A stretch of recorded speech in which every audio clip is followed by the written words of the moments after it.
Puji Tuhan, Shalom Bapak Ibu. Kita akan mulai doa bagi kita pada pagi hari ini.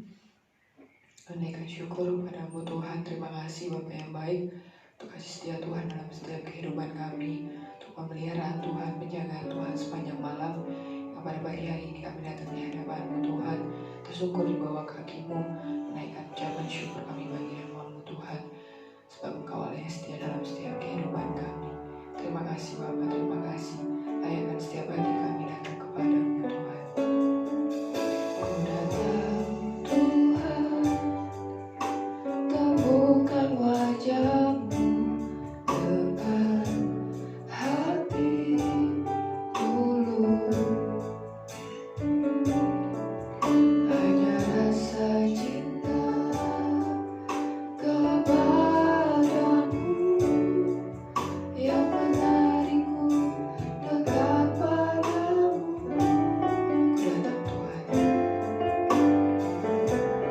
Tuhan, temukan wajah-Mu dengan hati tulus.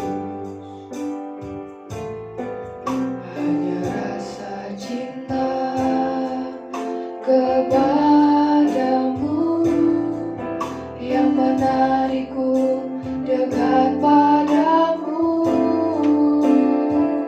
Hati yang menyembah, hati yang melekat padamu, Yesusku, kekasih hatiku. Engkaulah hidupku, segalanya bagiku. Pujaanmu selama-lamanya, ku mau menyembah-Mu. Tuhan, puji dari awal kami datang Tuhan, temukan wajah-Mu Tuhan. Ku datang Tuhan, temukan wajah-Mu dengan hati tulus.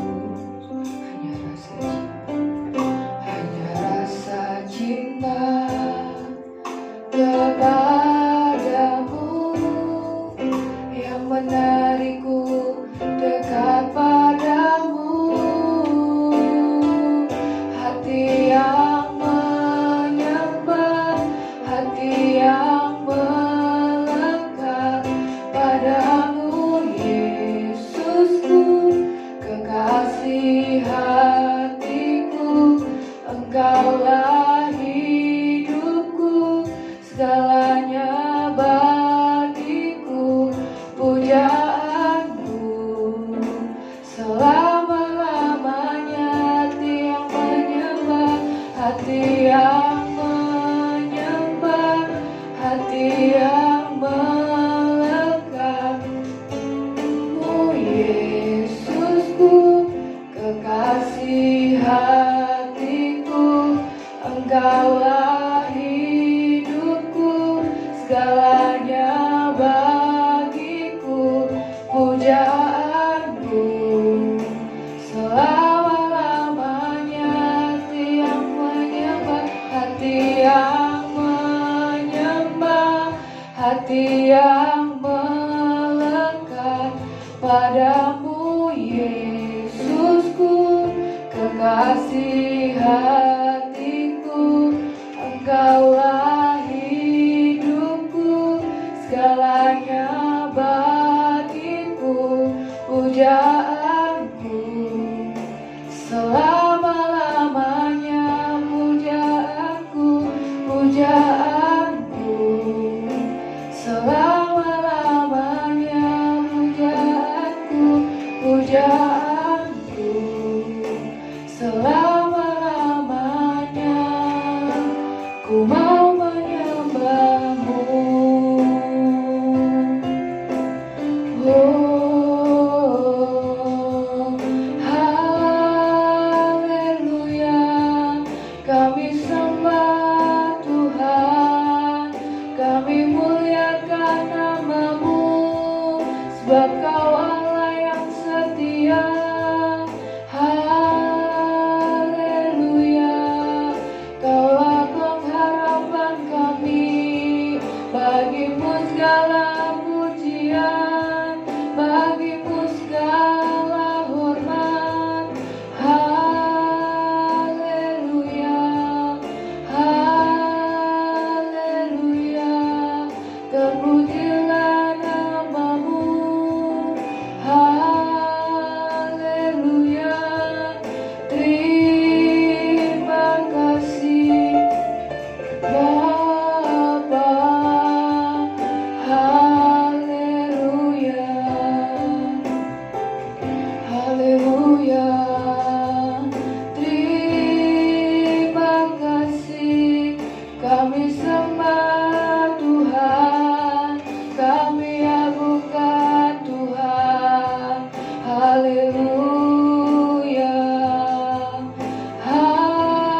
hati yang menyembah, hati yang melekat padamu Yesusku, kekasih hatiku.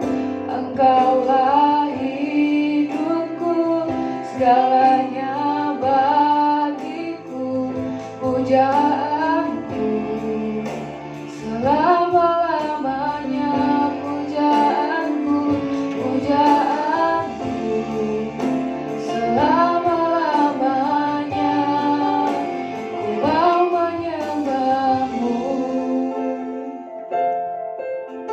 Pujian ini menjadi ungkapan hati kami kepada Tuhan.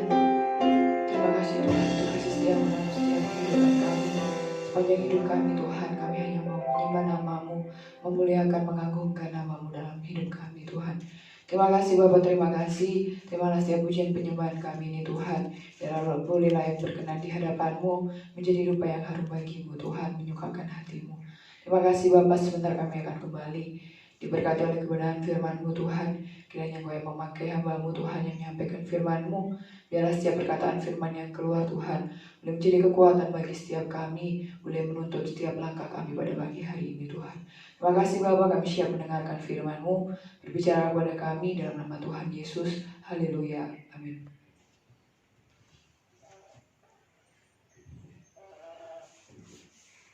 Tuhan, shalom Bapak Ibu Saudara sekalian, selamat pagi untuk kita semua.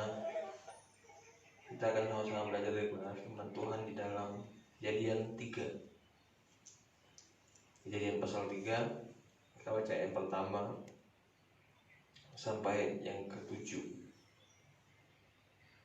Adapun ular ialah yang paling cerdik dari segala binatang di darat yang dijadikan oleh Tuhan Allah. Ular itu berkata kepada perempuan itu, tentulah Allah berfirman, semua pohon di dalam taman ini jangan kamu makan buahnya, bukan? Lalu sahut perempuan itu kepada ular itu, buah pohon-pohonan dalam taman ini boleh kamu makan, tetapi tentang buah pohon yang ada di tengah-tengah taman, Allah berfirman, janganlah kamu makan ataupun raba buah itu, nanti kamu mati. Tapi ular itu berkata kepada perempuan itu, sekali-kali kamu tidak akan mati. Tetapi Allah mengetahui bahwa pada waktu kamu memakannya, matamu akan terbuka dan kamu akan menjadi seperti Allah, tahu tentang yang baik dan yang jahat. Perempuan itu melihat bahwa pohon itu baik untuk dimakan dan sedap kelihatannya, lagi pula pohon itu menarik hati karena memberi pengetahuan. Lalu ia mengambil dari buahnya dan dimakannya dan diberikan juga kepada suaminya yang bersama-sama dengan dia, dan suaminya pun memakannya. Maka terbukalah mata mereka berdua dan mereka tahu bahwa mereka telanjang. Lalu mereka menyematkan daun pohon ara dan membuat cawan. Lalu kita baca juga ayatnya yang ke-15. Aku akan mengadakan permusuhan antara engkau dan perempuan ini, antara keturunanmu dan keturunannya. Keturunannya akan meremukkan kepalamu dan engkau akan meremukkan tumitnya. Nah, di Kejadian pasal 3 ini, setelah kemarin kita bahas Kejadian 1, Kejadian 2, dan Kejadian 3, hari ini penciptaan. Lalu di Kejadian 1 lalu kedua dijelaskan bagaimana proses penciptaan. Lalu ciptakan manusia, bagaimana proses penciptaan manusia, bagaimana penciptaan proses Adam dan Hawa. Lalu pasal ketiga ini, ketika manusia sudah di Taman Eden tersebut, baru tiba-tiba Tuhan menciptakan juga ternyata ular di sana, dan ular itu ngomong kepada si Hawa, si perempuan. Nah, di sini yang pertama kita melihat bahwa si ular memakai firman Tuhan untuk menjebak si Hawa. Dia mengatakan bahwa tentulah di dalam hutan ini semua buah tidak boleh kamu makan. Ya, ayat yang pertama, tidak boleh kamu makan, katanya si ular. Lalu si perempuan menjawab, boleh kamu makan, tetapi boleh buah yang di tengah itu tidak boleh dimakan, nanti kamu mati. Lalu si ular mengatakan lagi, kamu tidak akan mati, hanya saja Tuhan tahu kalau kamu makan itu kamu akan bisa mengerti, ada karena itu buah pengetahuan. Ya. Lalu akhirnya si perempuan tergerak ketika sudah dia ngomongin sama si ular, tergeraklah hatinya untuk memakan buah itu. Ya. Nah, yang pertama saya katakan tadi bahwa iblis memakai firman Tuhan untuk menggoda manusia, memutarbalikkan firman Tuhan untuk menggoda manusia. Ya, ketika juga iblis mencoba Yesus, iblis juga menggunakan firman Tuhan. Ada tertulis, kalau kamu lompat dari gedung ini, dari ketinggian ini, nanti malaikat Tuhan akan mengobong engkau di bawah. Ya, ada tertulis bahwa Tuhan bisa melakukan ini dan ini. Jadi iblis menggunakan firman Tuhan dari dulu untuk menjebak anak Tuhan. Ya, anak Tuhan yang di dalam Tuhan. Ya, kalau anak Tuhan yang setengah-setengah dalam Tuhan, dia nggak perlu firman Tuhan untuk menjebak anak Tuhan. Nah, tapi karena waktu itu Adam dan Hawa ada di Taman Firdaus, di mana taman itu adalah taman penuh kemuliaan Tuhan, taman kesempurnaan, iblis menggunakan firman Tuhan juga, perkataan Allah untuk menjebak Hawa supaya dia memakan buah pengetahuan itu. Terkadang kita mikir, ngapain coba ada di situ buah itu? Ngapain Tuhan sengaja membuat buah itu? Apakah Tuhan menjebak manusia supaya manusia jatuh dalam dosa? Ya. Apakah Tuhan menciptakan manusia supaya menciptakan pohon itu supaya jadi ada dramanya nanti sampai hari ini di mana manusia bisa berdosa? Ya. Nah, kenapa kok Tuhan menciptakan buah pohon pengetahuan yang baik dan yang buruk di tengah-tengah Taman Eden? Ya, dan Tuhan sudah melarang mereka tidak boleh menyentuh ataupun meraba buah itu, apalagi memakan, tidak boleh. Tetapi disinilah kita melihat kedahsyatannya Tuhan dan ciptaan Tuhan, kedahsyatan Tuhan dan ciptaan Tuhan yang satu ini, manusia. Ya, kalau malaikat diciptakan mereka hanya bisa tunduk kepada Tuhan, jadi mereka hanya diciptakan untuk mengikuti, artinya mereka seperti robot lah. Mereka tidak punya kehendak bebas untuk melakukan ini, untuk melakukan itu. Tetapi manusia itu diberikan Tuhan kehendak bebas yang bisa memilih ini kira-kira baik apa tidak, ini kira-kira benar apa tidak. Ya. Dan waktu itu Taman Eden adalah taman yang penuh dengan kemuliaan, dan Tuhan mengatakan, ini jangan dimakan. Nanti kalau kau makan nanti bisa begini. Tetapi manusia yang pertama saat itu justru diperdaya ular supaya mereka memakan itu, supaya membuat manusia tidak tunduk kepada Allah tetapi tunduk kepada si ular atau si iblis. Ya. Jadi itulah cara iblis untuk menggoda manusia. Iblis pengen itu supaya kita tunduk kepada iblis, bukan tunduk kepada Allah. Ya. Padahal saat itu mereka ada di taman Allah, di taman kemuliaan Allah, di taman Firdaus, taman Eden, yang dimana taman Eden ini adalah taman yang begitu banyak makanan di sana. Entah kenapa harus buah pohon yang itu yang menjadi yang harus mereka makan. Nah, selain iblis menggunakan firman Tuhan untuk menjebak anak Tuhan, kita melihat di sini bahwa iblis juga menggunakan kecerdikannya, bagaimana dia memutarbalikkan firman Tuhan supaya anak Tuhan bisa terjebak di dalamnya. Lalu kita melihat si iblis perempuan itu melihat bahwa buah pohon itu baik, ya, dan dia kepengen makannya, ya kan. Nah, kita melihat misalnya kalau seorang kita kemana, misalnya kita ke mall misalnya, kita lihat tas branded, ya, padahal uang kita pas-pasan sebenarnya. Kita diperlihatkan dulu, ya, diperlihatkan, wah ini bagus nih, gitu ya, ini bagus nih. Lalu kita lihat kantong kita, uang kita pas dengan itu, ayo beli, padahal kita masih punya kebutuhan yang lain. Ya, ada nanti gampang kebutuhan yang lain. Yang penting punya tas branded dulu, yang penting punya handphone bagus dulu, yang penting begini. Nah, iblis sudah menggunakan kelicikannya untuk menggoda manusia supaya manusia itu diperlihatkan dulu. Ini nih yang bagus nih, keindahan. Ya, diperlihatkan dulu keinginan mata kita. Wah, ini bagus nih, ini bagus. Hingga kita melupakan kebutuhan kita melupakan firman Tuhan, kita melupakan apa yang seharusnya kita kerjakan duluan. Ya, tapi iblis memutar belokkan. Nah, ini bagus nih. Ketika iblis menawarkan dunia ini dan seisinya kepada Yesus, dia membawa Yesus ke gunung lalu memperlihatkan seluruh dunia ini. Yesus mengatakan, aku akan berikan semuanya asalkan kamu menyembah aku, kata iblis. Yesus mengatakan, ada tertulis bahwa kamu hanya menyembah Tuhan dan Allah. Ya. Tawaran-tawaran mata, keinginan daging yang selalu tawarkan iblis sampai hari ini berlaku bagi manusia. Dan kita merasakan hal itu bersama-sama. Makanya begitu banyak anak Tuhan yang rela menjual imannya hanya demi harta dunia, rela menjual imannya hanya demi pekerjaan atau kedudukan, rela menjual imannya bahkan hanya demi sembako dan lain sebagainya. Dan ketika manusia di pasal 3 ini sudah jatuh dalam dosa, dikatakan di dalam Roma, satu kali manusia jatuh dalam dosa oleh karena satu orang, dan kita ditebus juga oleh karena satu orang. Makanya dikatakan Yesus itu Adam yang kedua.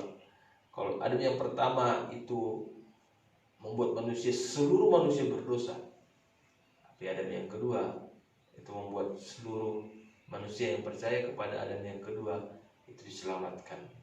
Ya. Nah, ayat 15 tadi kita baca, aku akan mengadakan permusuhan antara engkau dan perempuan ini, antara keturunanmu dan keturunannya. Ini tentang bagaimana Allah sudah marah pada Adam dan Hawa dan mengatakan akan ada permusuhan antara keturunan anak Tuhan dan keturunan iblis. Ya, sampai hari ini yang kita rasakan demikian. Bagaimana kita harus bersusah payah di dalam hidup ini untuk bisa hidup benar, tetapi ada aja yang menggoda kita untuk tidak hidup benar.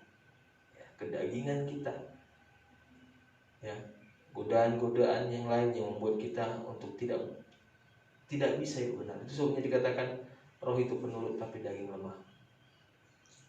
Ya. Kita kepengen hidup benar. Paulus mengatakan, aku kepengen melakukan yang baik, tapi yang jahat yang keluar dari diriku. Ya. Kita kepengen melakukan yang baik, kita pengen gak marah, kita kepengen gak mukul, kita kepengen gak maki-maki, tapi itu yang keluar dari dalam diri kita. Karena keluar kita setelah manusia dalam dosa adalah hal yang jahat. Nah, di pagi hari ini Bapak Ibu Saudara sekalian, kita sudah tahu bahwa iblis itu licik. Kita sudah tahu bahwa iblis itu kepengen kita ini semua masuk neraka. Itu. Iblis itu licik, dia kepengen kita semua masuk neraka. Iblis itu kepengen tidak ada orang yang menyembah Tuhan, tidak ada iman di bumi. Iblis itu kepengen semua yang jahat. Dan dia selalu menggunakan firman Tuhan untuk menjebak kita anak-anak Tuhan. Nah, bagaimana melalui di Kejadian pasal 3 ini yang dari sejak dulu sudah ada, dan semua manusia mengalami yang bagaimana digoda oleh iblis, dicobai oleh iblis. Bahkan Yesus juga mengalami dicobai oleh iblis.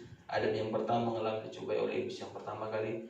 Bagaimana kita sebagai anak Tuhan yang sudah mengerti firman Tuhan, sebenarnya kita harus bisa menang dari setiap godaan atau cobaan dari si iblis. Harus bisa menang. Tidak boleh kita lagi ikutan kalah seperti Adam ini. Kita sudah mengerti bahwa dia itu licik. Dia itu licik. Yang ditawarkan keinginan daging kita dulu, keinginan mata kita, keinginan hati kita ditawarkan. Nah, untuk itu mari melalui firman Tuhan di Kejadian pasal 3 ini kita punya warning, peringatan dalam hidup kita bahwa kita pun harus bisa menang sama seperti Yesus menang atas cobaan iblis, supaya kita bisa layak di hadapan Tuhan, supaya kita bisa terkenal di hadapan Tuhan dan mendapatkan kemuliaan yang dari Tuhan.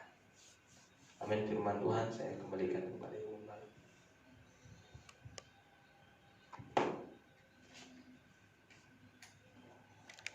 Kita tutup dengan pujian tadi yang sudah kita naikkan. Raihnya saja. Terima kasih.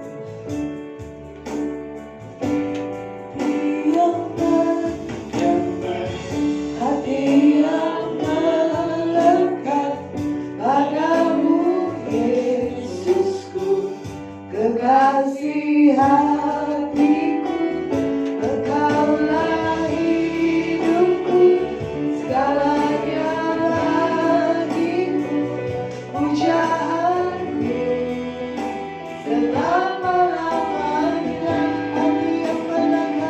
Hati yang melekat, hati yang melekat padamu, Yesusku, kekasih hatiku, Engkaulah hidupku, segalanya bagiku, pujaanku selama-lama, pujaanku selama-lama, pujaanku selama-lamanya.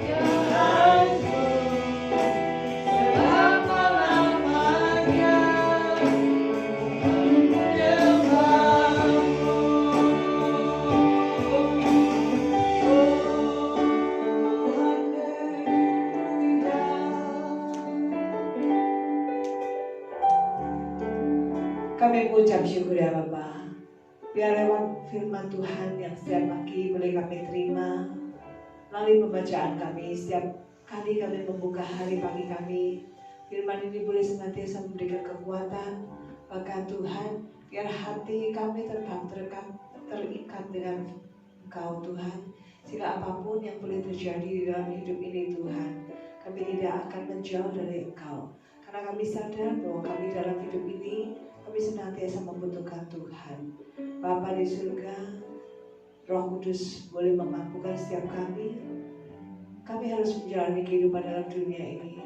Dan begitu banyaknya tantangan membuat setiap anak-anak Tuhan, bahkan membuat setiap kami Tuhan merasakan ketidakmampuan ini.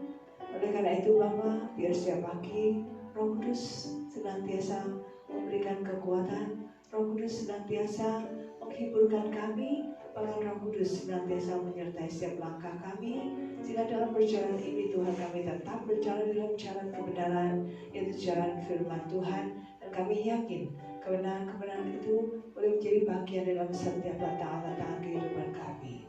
Terima kasih Bapa di surga. Pagi ini berkati seluruh sidang jemaat Tuhan dimanapun mereka berada. Pagi ini juga Tuhan memberkati setiap kami yang melakukan segala tugas dan pekerjaan yang pelayanan di tempat ini Tuhan. Tuhan berikan hikmat senantiasa untuk kami boleh menata Tuhan setiap yang diperlukan Tuhan, protokol-protokol untuk menata ibadah yang akan dilakukan Tuhan. Tuhan berikan hikmat-Mu senantiasa. Terima kasih Bapa, terima kasih. Dan kami buka pagi hari ini bersama dengan Engkau Tuhan Yesus Kristus, Allah yang setia menyertai setiap kami. Dalam nama Tuhan Yesus kami sudah berdoa dan mengucap syukur. Haleluya, amin. Selamat pagi Bapak Ibu, Tuhan berkati.